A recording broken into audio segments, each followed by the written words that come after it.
welcome to CS1032, Information Systems and Design. In this video, I'll be giving a quick overview of the course, as well as diving into the course syllabus to give you an idea of how things are going to work. Computer Science 1032 is an introduction to information systems and the role played by these systems in business. You're currently taking it as a distance studies or online course, which means that there's no set meeting times and everything is going to be provided online.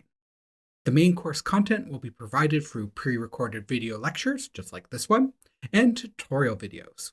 They're going to be posted each week onto the OWL course site.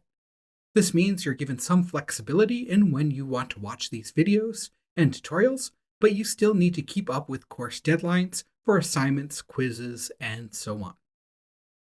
If this is your first time taking an online course, you may want to check out Western's Learning Development and Success website, which I have linked to here, that provides services and resources that might help with online learning skills and time management, which are critical for online courses. Okay, so here's the official course description from the Western's course calendar, which states, Computer Science 1032 is an introduction to information systems and the role played by these systems in business. Topics include techniques used for determining technological needs of businesses, building and managing systems to meet those needs, development roles of individuals and organizations, planning and management of concepts, personnel, and processes related to software tools, spreadsheets, and databases. So there's a lot going on there, and that sounds a little bit nice, but a little bit complicated. But what does it actually mean? What are we actually going to be learning about in this course? So you might get some misconceptions about this course. It's not solely a course about computer science. It's not just about the technology, but it's also not solely a course about business. It's sort of a fusion between the two, between business theory as well as practical computing skills. Well, this means the content is going to be divided into theory and practice. For theory, we'll be learning and reading about information systems, business, and a few case studies from your textbook. In terms of practical skills, we'll be working with Microsoft Access, which is a database management system, Excel, XML, entity relationship diagrams, and SQL, the structured query language. For business-minded students, the idea of this course is to give you the knowledge and understanding of technology, in particular information systems, that allow you to effectively and efficiently manage them in real life and empower you to make correct decisions regarding technology. For students that lean more towards the science and technology side of things, this course will help you gain an understanding of basic business practices and how technology is used in business. Perhaps it may even guide you on your way to creating your own business or startup. Before we get too far into this video, I should introduce myself. That's me right now on the screen. My name is Daniel Servos. I'm assistant professor and part of the teaching faculty here in the computer science department at Western, and I'll be your instructor for CS1032. If you ever need to get into contact with me at any time during the course, please feel free to email me at dservos5@uw.ca. Please don't forget that 5 because there is a 5 in my email. You can also book virtual office hour appointments with me by using the link danielservos.ca/apt. That's also linked to on our course site on OWL. Since this is an online course, these office hours will be offered through Zoom, so you would need to have the software installed and perhaps a webcam and microphone to attend those. Please note that my office hours tend to fill up around assignment due dates, so please get started on assignments as soon as possible so you have enough time to get help if you need it. I highly encourage you to email me if you run into any problems in the course or have any questions at all about the course content, but please keep some of the following in mind. First, I try my best to reply to all emails within 2 business days. That's non-holiday Mondays to Fridays. But please keep this in mind when you're working on assignments, as I may not be able to reply in time if you email me only a few hours before the due date. Second, please ensure you include the text CS1032 in the subject line of your email. This helps me prevent your email from going into my spam folder and lets me know which course this is regarding. In some cases, I might be teaching more than one course at once. Lastly, I'll occasionally send out announcements via OWL, which should send an email to everyone in the class. Try not to reply to these messages directly, and instead create a new email to me if you have any questions. So make sure to address your emails to dservos5@uw.ca and don't reply to those OWL announcements. This helps you prevent your email from being lost or making an endless thread of everyone in the class. There'll also be one or more teaching assistants assigned to this course, and they're going to hold consulting hours over Zoom. And they'll also be able to answer your questions via email. Teaching assistant consulting hours will be drop-in, so you don't have to sign up or make any appointment for those. You just log into Zoom when they're available. The times and Zoom details for TA consulting will be posted to OWL once we have that information. It usually takes a week or so after the course starts for that information to become available. To take this course, there's a few hardware and software requirements that you must pass. You will need a Windows-based PC that can run Microsoft Office Suite, which includes Microsoft Access and Excel. Unfortunately, Microsoft Access is only available for Windows. So if you're using an Apple computer or some kind of Mac OS-based computer, you will need to find a way to run Microsoft Access. But don't worry, we do have some methods you can use if you don't have a Windows computer, and we'll cover that in a few slides. You'll also need a webcam and microphone to take this course. This is required for a few reasons. First of all, we're going to be using ProctorTrack for the final exam, and that requires both a webcam and a microphone. Also, if you need to attend office hours or TA consulting, you're going to need a webcam and microphone as well to attend those online via Zoom. There'll also be participation activities in this course, and some of those may require that you record a video. It's completely fine if that webcam and microphone is built into your laptop. So as long as your laptop has a microphone and a webcam, you should be good to go. If not, please go out and get a webcam as soon as possible. In terms of software requirements, you will need Microsoft Office 365 with Access. But don't worry, that is available free for all Western students. You'll also need a plain text editor. For Windows, I recommend Notepad++, the Dia diagram editor, and of course you will need some basic things like an internet browser and some way to properly back up your work, which is good practice for regardless of what course you're taking. Both Notepad++ and the Dia diagram editor are free, so all of these software requirements shouldn't cost you anything, which is great.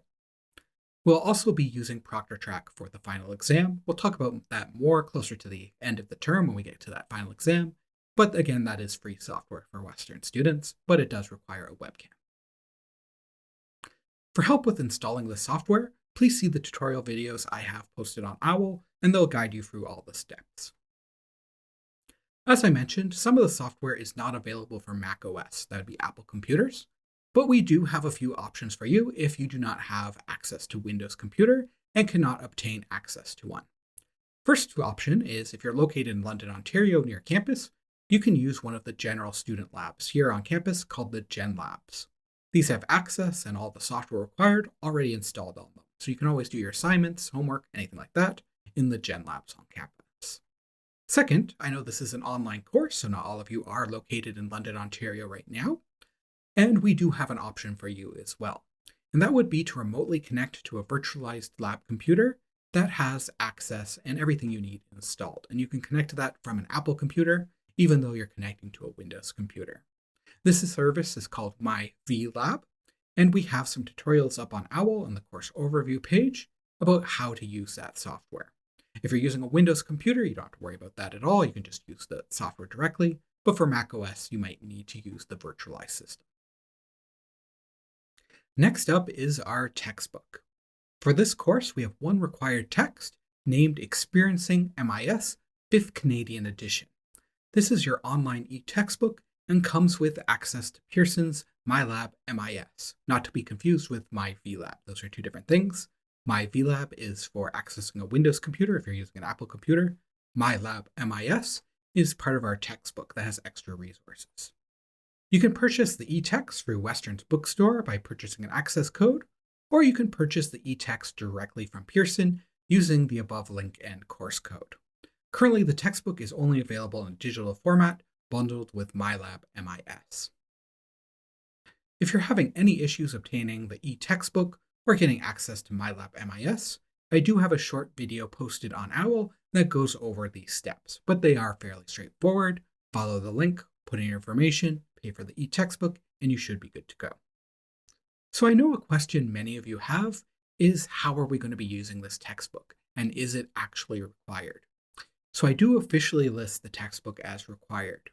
You are expected to complete these readings, and there are a lot of studying aids included with that, including homework questions that are going to be assigned. Those homework questions are ungraded, so there will be no grade or part of your final mark assigned to the textbook, but you are expected to read a certain chapter and do certain homework each week. And that's really critical for studying for those quizzes and final exam that we're going to be talking about. One thing I should mention is that even though this is an e-textbook, Pearson does offer a loose leaf physical copy of the textbook, but unfortunately you do have to buy the e-text first, and then that's an additional premium service where they'll give you a physical copy after you buy the e-textbook. Pearson also offers alternative formats that might be more accessible if you have any kind of disability or impairment that might require that. If you have any questions about accessible versions of the e-text, please contact disability.support@pearson.com, and they'll be able to provide you with more information and help you find a solution that meets your needs. There are two main course sites that you're going to have to worry about for this course. The first is OWL. This is Western's learning management system. On the site, I'll be posting most of the course content, including slides, link to lecture videos, assignments, quizzes, and so on. You're required to regularly check our OWL course site, and new pages are going to be posted to the OWL course site every Monday with new tasks, readings, and other things for that week. You are required to check the site each week and complete these tasks and readings. Keep in mind that not all due dates or tasks are going to be announced via email, so it is important that you regularly check the site and stay up to date. I recommend at a bare minimum checking every Monday because that's when we'll be posting new information around 8:30. So one thing to keep in mind is that Western just switched to a new learning management system. The system is called OWL Brightspace. So please make sure that you select Brightspace as the course when you go to OWL. The old version won't have our course in it, so you do have to go to OWL Brightspace. Western's going to be moving all of the courses to the Brightspace version of OWL. This is going to be a little bit of a new experience for us all, so there may be a few bugs with the new system. I highly recommend using the Chrome browser on your desktop or laptop computer to view the course site, as this seems to give the best experience with the fewest issues. I'm a big fan of Firefox, but there seems to be a few minor display issues as well as a few bugs when you're using Firefox. Hopefully those are going to be resolved soon, but for now, I highly recommend Chrome. If you do run into any issues with the new learning management system, please let me know and I'll try my best to help, but you can also reach out to WTS, which is Western's tech support, if you have any account issues or anything like that. If you do run into any issues with the new learning management system, please let me know and I'll try my best to help, but also know that WTS, Western's IT support, is available to help you, especially if you run into any account issues, need to reset your password, or anything like that. Let's now switch over and take a look at the OWL site and how that's set up. Okay, we're now at our course site on OWL Brightspace. So the first page you're going to see is the home page. This has a few important items. First of all, in this box right here, we are going to have any announcements that are currently displayed, the most recent announcements. Right now, there's any, but once you get access to the site, there should be at least one. So make sure to stay up to date with that because it will show any recent announcements. Next, we have the calendar. This is going to show any upcoming dates, due dates, or any special events in the course. So it's good to make sure you keep track of this calendar widget too. Next, we have the instructor profile. And here is an important link called By Appointment. And that is going to give you an appointment link to set up any office hours. So if you need help with anything in the course or you want to speak with me through Zoom, click on By Appointment. This should open up a new tab in your browser, and you'll be able to select a date and time to set up an office hour. These will mostly be on Thursdays, but some weeks they could be different days. You'll have a little calendar of when they're available. You'll be able to book at least 1 week in advance. So here we can see right now either the 9th or the 16th is available. And then you would select the time you want to meet on Zoom. So let's say we want to meet at 3 p.m. We'd select that. Down here, we'd put in our first and last name, so I know who's making an appointment. Your email, please make sure this is your Western email. That makes it easier to figure out who you are, and make sure you type this correctly. Unfortunately, this system doesn't have any way to check that you inputted the email correctly. If you input the email incorrectly, it's really hard to send you the Zoom link. and then provide any additional information. For example, if you want to meet about an assignment and you're having a problem with a particular problem or a particular part of that assignment, maybe you're getting a certain error message, please detail it here. The more information you give, the easier it will be to help you during the office hour, and the less we'll have to talk back and forth, and the more you can get out of that 20-minute appointment. And then click book when you're ready. It should follow up with an email that has the Zoom link, as well as any details you need to know for the office hour. The office hours will be held over Zoom, so also make sure that you have the Zoom software downloaded and installed. Back to the OWL site. This box right here will show you some of the content as well as your progress through that content. Each week a new content item will be added. And down here you'll have a list of to-do dates. For example, as soon as you start the course, assignment 1 will be available. At the top here we have the nav bar, which will give you a few different options. Course Home just takes you to this homepage that we're looking at now. Content is where you'll find all the content for the course, the lecture videos, any important information, and weekly overviews. Calendar will give you access to the calendar as well as any important dates coming up in the course. Communications is where you can find the announcements. If I post any announcements for the whole class, they'll show up here. They should also be sent up to your email as long as you have your notifications set up. And we also have discussions. Discussions are the equivalent of forums on the old OWL system. This is where you will post any questions you have. If you have a general question about the course or a general question about the assignment that doesn't need sort of one-on-one help, maybe you need clarification for something, this would be the place to post it. Every time a new assignment is set up, there'll be a new assignment form that you can post questions in. But we also have areas like general discussion and a spot to post questions on MyLab MIS. For participation activities, many of them will require a form response. So each week, when there's a form response required, you'll see a new topic here. In some cases, some weeks won't have form responses. They'll have a different type of activity. In those cases, you'll find them wherever that type of activity is supported.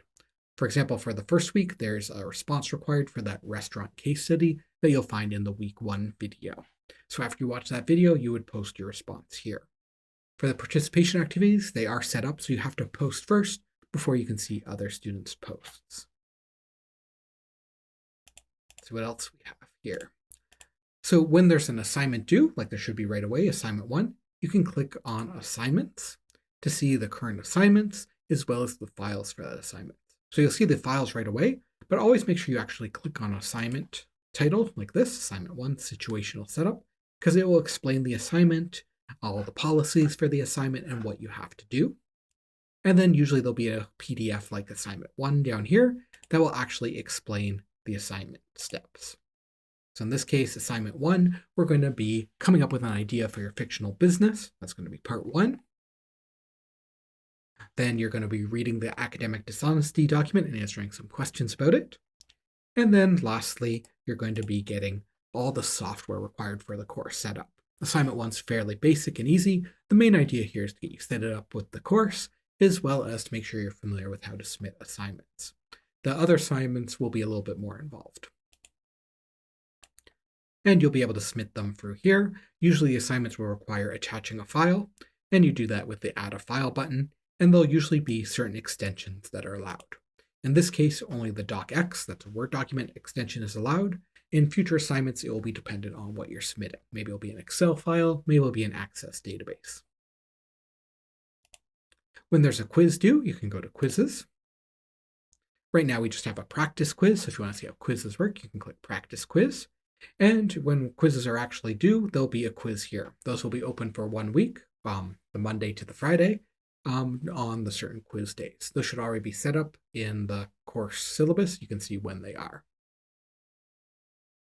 For grades, when you want to see when you have a grade submitted, this will be equivalent of the grade book on the old OWL, and it will show you all your current grades. To start with, they'll probably all be blank like this because we haven't done those assignments yet.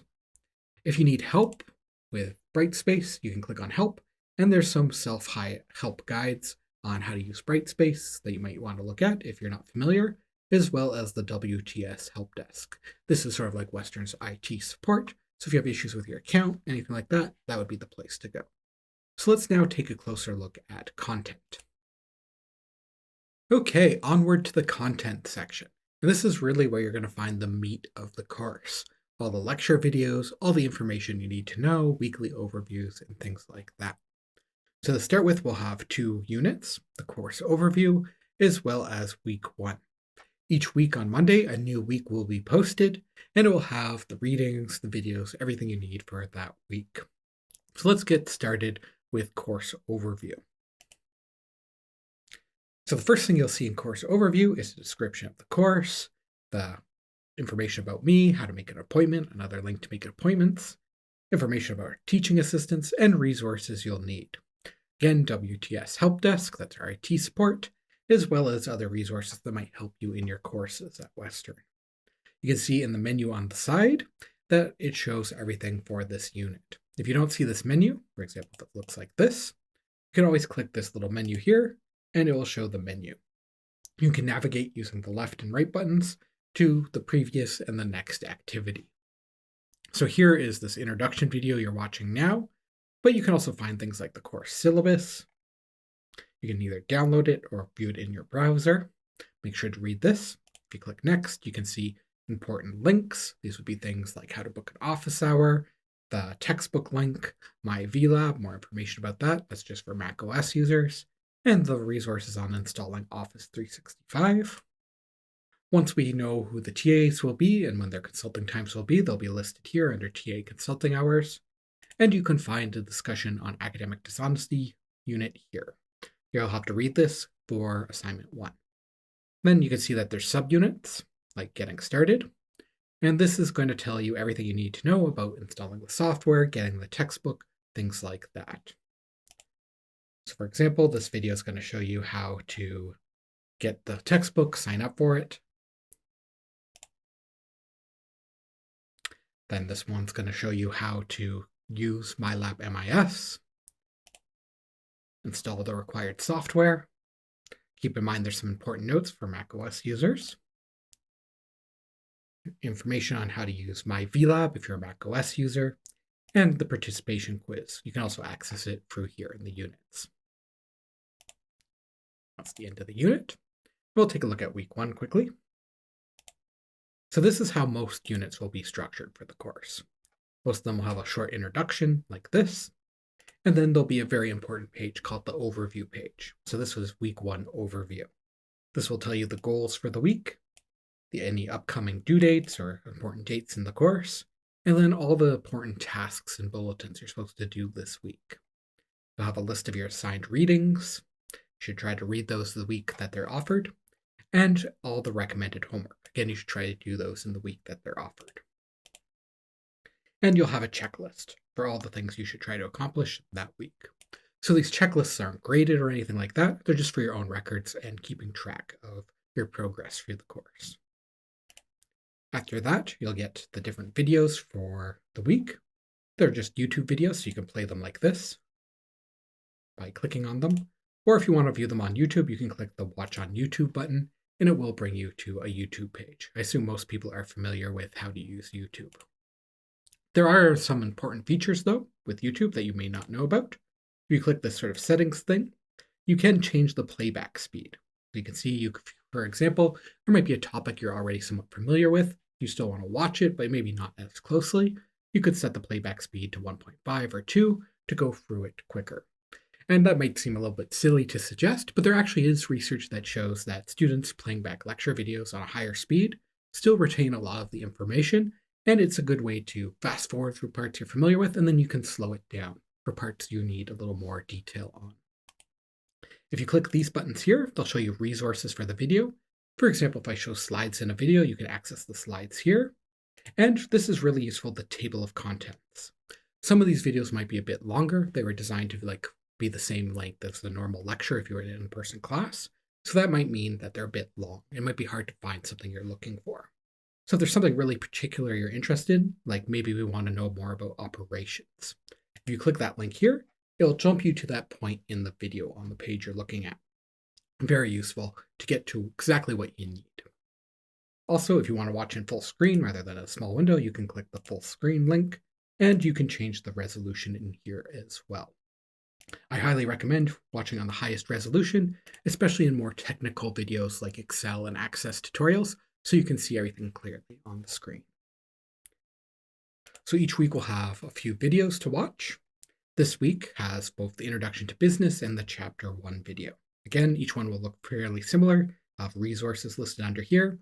For most of them, they'll just be the slides. If there's something more detailed, like maybe I show a file in the video, there'll also be a copy of the file there. And again, they'll have spots to jump to. So if we want to know more about 3D printing, we could click on 3D printing and it'll jump us right there in the video, and I'll talk about 3D printing. It's a great way to move around those longer videos. In this case, there is a response required for week 1. After you watch that video, Chapter 1 video, you should respond to the question asked in there about the restaurant case study. This is just a link to those discussion forums we saw earlier. So if you want to post your response, you click Start a Thread, and then you can post your response there. There's also an assignment assigned in week 1, so it lists the assignment here as well. You could get through this through that navigation bar at the top. That's fine too. Either way you want to get to it, that's how you can get to the assignment. Lastly, at the end of most weeks, I'll have supplementary resources. These are things that are like additional information. So if you're interested in a certain topic, these would expand on those. They're not things you'll be tested on necessarily, or they might be additional resources. When we cover a technical topic like Excel or Access, there might be some documentation links that might help you on assignments. Or if you want to know more like about product costs, or some things we mentioned, like there's a certain report mentioned in that week 1 video, they'll be listed here. Again, you're not expected to read these, but they could be helpful. And then the last thing for each unit, or each week, will be the checklist again. So before you're done a week, you want to make sure that you've completed all the items on the checklist and check them off. So that's mainly how we're going to be using the OWL site. I know we went through that a little bit quickly, but if you have any questions about that, please let me know. And if you have any technical issues, again, contact WTS, their Western's IT tech support. Let's get back to those slides. The second site is MyLab MIS, which comes with your e-textbook. I have a separate video on how to use this site and some of the studying tools it has. For the most part, we'll only be using the site to access your e-textbook, completing ungraded homework, and studying. Nothing on the site is going to be graded, and none of the due dates on the site are going to affect you at all. So this is mostly just for reading the assigned readings and completing assigned homework, but not graded. You are expected to have access to it, so you can complete those weekly readings, so please make sure that you have it working. So you may be wondering, how much time is this course going to take up each week? How much time do I have to devote to this course? So I'm going to try to give a little bit of a breakdown here. Each week we'll have about 3 hours of lecture or tutorial videos. That is a very loose average though, and it's also a bit of a high estimate. I'd say it might be probably closer to 2 hours, but you should plan for 3. This is the exact same amount of time as if you were taking this course in person. Normally courses have 3 hours of work or in-person instruction each week. Each week about 1 or 2 textbook chapters will also be assigned, as well as homework problems from these chapters. While this homework is not graded directly, I can't stress enough that it is still highly recommended, and it will be critical for when you take those quizzes and the final exam. So please plan to spend 1 or 2 hours on the readings each week. There's going to be 6 assignments in this course, about 1 every other week. However, that first assignment, assignment 1, is just going to be about getting set up for the course, making sure you have the software installed, and coming up with a hypothetical business that's going to follow you through some of these assignments. So assignment 1 won't take that much work, but the other ones might be more of a time investment. Lastly, we're going to have 3 online quizzes during the term and a final exam at the end of the term. So now what you're probably really interested in is how are you going to be assessed and graded in this course. So the 6 assignments in total will be worth 40%. The 3 online quizzes are going to be worth 5% each, 15% in total. Online participation will be worth 10%, and the final exam will be worth 35%. We'll get into what each of these entails in a few slides. Keep in mind there is an important rule about the final exam. You must get a final grade of at least 40% or higher to pass this course. If you get less than 40% on the final exam, the maximum grade you can obtain in this course is 44%, which would be a failing grade. So to summarize, you need to get 40% on the final exam to pass the course. Now on to assignments. As I said, there's going to be 6 assignments in this course, and I have a tentative schedule posted here. This is the same schedule that should be in your course syllabus. Keep in mind these are tentative, which means that they could change as we go through the course depending on how things go. The official dates will be posted to OWL. The weights of each are shown here and should add up to 40% in total. These assignments will mainly cover a certain topic in the course, such as Excel, XML, or SQL, and each assignment will also have a set of theory questions about your hypothetical business that will follow you through each assignment. You're going to be designing that in assignment 1. I use a bit of a different late system than you may have experienced before. You'll each be given 4 late coupons for the whole term, and only 4 late coupons. They don't come back. If you use one for one assignment, you're not going to have them for the next assignment. Each late coupon allows you to push the due date back by 24 hours. So for example, if your assignment was due on May 8th at 11:55 p.m., and you use one late coupon, then you would be able to submit on May 9th at 11:55 p.m. If you use 2 late coupons, then the new due date would be May 10th at 11:55 p.m., and so on until you're out of late coupons. But please keep in mind, there is no late penalty other than 0 on the assignment. So when you're out of late coupons, you get 0 on the assignment. That's only if you submit late, though. There's no need to tell us when you're going to use a late coupon. They'll be applied automatically by the TA marking your assignment. If you submit 1 day late, they'll remove 1 late coupon. If you submit 2 days late, they'll remove 2 late coupons, and so on, assuming you have enough late coupons remaining. We'll keep a record of your late coupons in the gradebook on OWL, but keep in mind that this isn't updated live. It's updated when the TA actually marks your assignment and it's returned. So that means they could be out of date if you've submitted an assignment and you're starting to work on another one.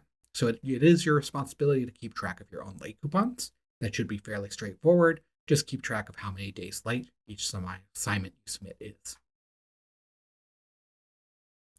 Next up are quizzes. There's going to be 3 online quizzes done during the course, and their tentative schedule again is shown on the screen right now. Each quiz is worth 5% of your final grade and will cover both theory and practice covered in the course content and tutorials up to that point in the course. You'll have 5 days to complete each quiz. By that, I mean that a quiz will be posted on the Monday, and you can start at any time leading up to the Friday. But as soon as you start it, the time will start counting down. These quizzes will be multiple choice as well as other auto-graded question types. So anything that can be auto-graded on OWL. So this could be things like fill in the blank, matching, ordering, and short answers that are just 1 word or 1 number that the system can grade for us. As the goal here is to encourage you to do the readings and study for the final exam, you will be allowed to redo each quiz at most once. The highest grade will be recorded, but keep in mind that quiz questions may change each attempt because they are drawn from a test bank. Lastly, keep in mind that quizzes are open book, but must be done individually. You cannot do the quiz with anyone else in the room, and you cannot be communicating with anyone else virtually or in person. This also includes AI systems and language models, so please don't use those during the quiz.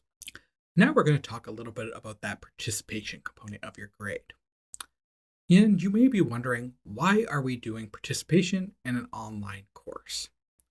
Well, there's been a lot of research into different teaching styles and techniques in computer science education, and there is evidence that shows active learning benefits students even in computer science courses. I have a few citations up here if you're interested, but this kind of collaboration is also extremely important in the real world. Once you get out of university, you'll be expected to work with others on complex problems and communicate effectively. Computer science and business are both highly collaborative fields. We'd be doing you a disservice if we let you get through university without ever doing any kind of group work or collaborating with anyone. The group work and collaboration in this course will be very minor. There'll be things like responding to someone's forum post, so don't worry too much, but it does mean that there'll be responses you have to make to weekly videos every week or so. And this is to make sure that you're successful not in just this course, but in all your future endeavors. I want to give you the opportunity to practice these soft skills as well as the hard skills that we're going to be teaching in the course. So how is this going to work in practice?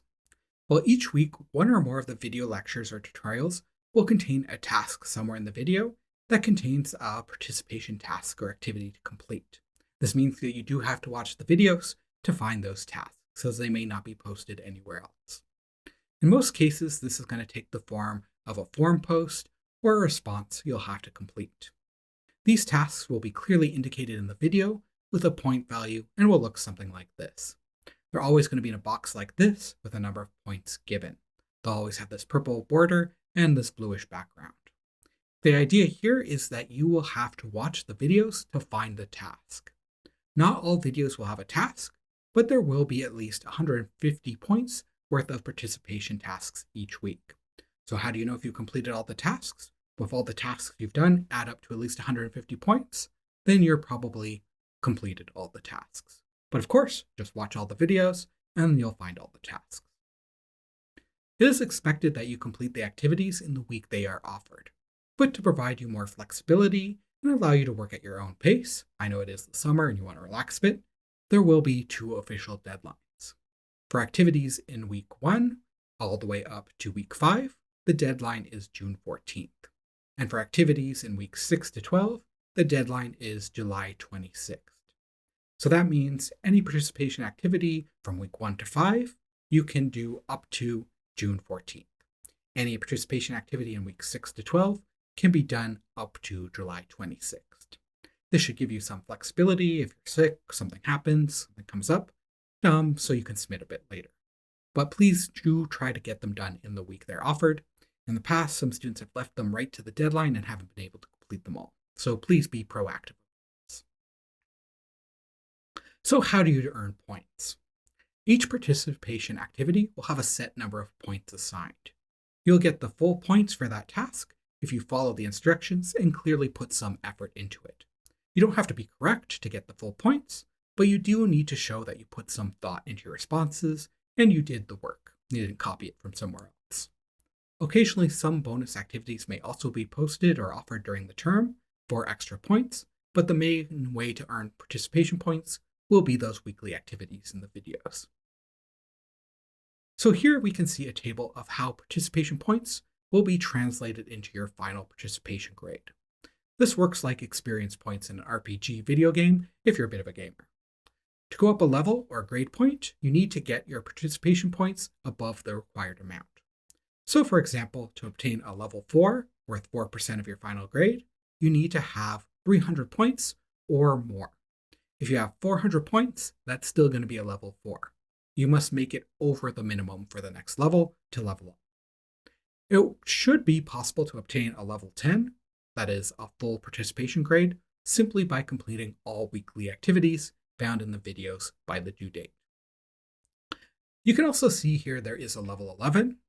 If you manage to get over the 2,000 points, maybe by doing those bonus activities, a small bonus will be applied to your final grade. That's not going to be more than 2%, and your final grade can't go over 100%. The exact amount of bonus will be determined based on how many points you go above 2,000. So if you get like 2,001, it'll probably be a pretty small bonus, like maybe 0.5%. If you go way above 2,000 somehow, then you'll get closer to the 2%. Unfortunately, though, it is not possible to track your points live, as many of these activities do require manual grading because they are forum discussions. But I will try to post an estimate of your participation points about halfway through the course, and then again before the final exam. Each week, homework will be assigned from MyLab MIS. This is part of your e-textbook. This consists of quizzes and Excel and Access problems that are auto-graded. This homework is highly recommended and will help a lot with the quizzes and final exam, but is ungraded. Try to keep up with the homework and complete it in the week it's assigned. This makes studying for the final exam far easier. The last major component of the course is the final exam. The final exam will be held online during the summer final exam period. This date and time is set by the registrar's office and not by myself, so I don't currently know when it will be, so please check the exam schedule once we get closer to the final exam period to know when that will be. The final exam will use OWL and Proctor Track. This means you're required to have a webcam, microphone, and a reliable internet connection to take the final exam. These can be built into your laptop, and you can take the exam on a Windows or Mac OS computer. That would be an Apple computer. The exact format of the final exam will be posted closer to the final exam date, but expect multiple choice and auto-graded questions, such as matching and fill in the blank, and for it to be closed book. The last topic we need to cover is academic dishonesty, and hopefully this doesn't come up for anyone in the course. It's expected that everyone in the course reads and understands the discussion on academic dishonesty document posted to the course overview section on our OWL site, as well as reads and understands the course syllabus in full. All assignments, quizzes, and the final exam are to be done independently. Sharing your work, even if it's incomplete or just a template with another student, is an academic offense, as is using another student's work. At no point should you send your assignments or any part of your assignments to another student or post them online. Doing either of these would be an academic offense. Tutors and any other person cannot help you with assignments and cannot give you any sort of aid or template to use on your assignment. You're also not allowed to use any kind of AI or large language model to aid with assignments, quizzes, or the exam. These tools are interesting and they can provide a lot of help in real life, but they're not so great if they're replacing your learning with theirs. So please do try to keep in mind that you're not going to be able to have access to those tools on the final exam, so it's best to study and practice without them. All work will be subject to automatic plagiarism detection that checks both content and metadata and logic of submissions, and any students violating this policy will be given a 0 grade on that course component and reported to the dean's office, who may apply further penalties. Hopefully this doesn't come up at all in the course, but do keep it in mind that this should be your own individual work. For participation activities, I don't mind if you talk to other students, but the actual work that you're posting for your participation activities has to be your own work. You can't just copy another student's. Most participation activities are going to be set up with forms that won't allow you to view other students' posts until you post your own. Doing something like posting an empty submission or just gibberish to try to see the other students' submissions first and then copying them would also be an academic offense.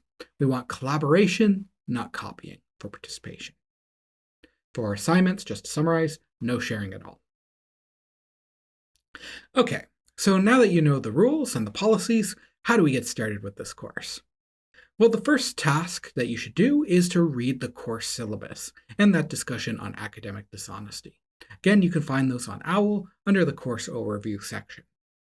After that, the next task would be to get set up with the e-textbook and MyLab MIS so you can read the first chapter of your textbook and try some of the MyLab MIS homework for Chapter 1. Remember, there is a video on how to do that if you need any help. Make sure you have the required software for this course installed. As I mentioned, I have a short video tutorial you can find on OWL that also covers how to install that software. I highly recommend trying to get the software installed now so we can help you with any issues before any kind of assignment is due. Lastly, make sure you watch the lecture videos for this week on Introduction to Business and Chapter 1. One of these videos will include a participation task, and you can find that under the Week 1 unit on our OWL course site. Speaking of participation tasks, let's give some now so you have an idea of what they look like. Your first participation task will be to introduce yourself on the course forums. Please make a post in the Student Introductions topic and say who you are, where you're from, or taking the course from, whichever you prefer, what program you're in, and why you are taking CS1032, and at least one interesting fact about yourself. Remember, this is just graded on completion, so as long as you post all those things, you'll get 50 participation points.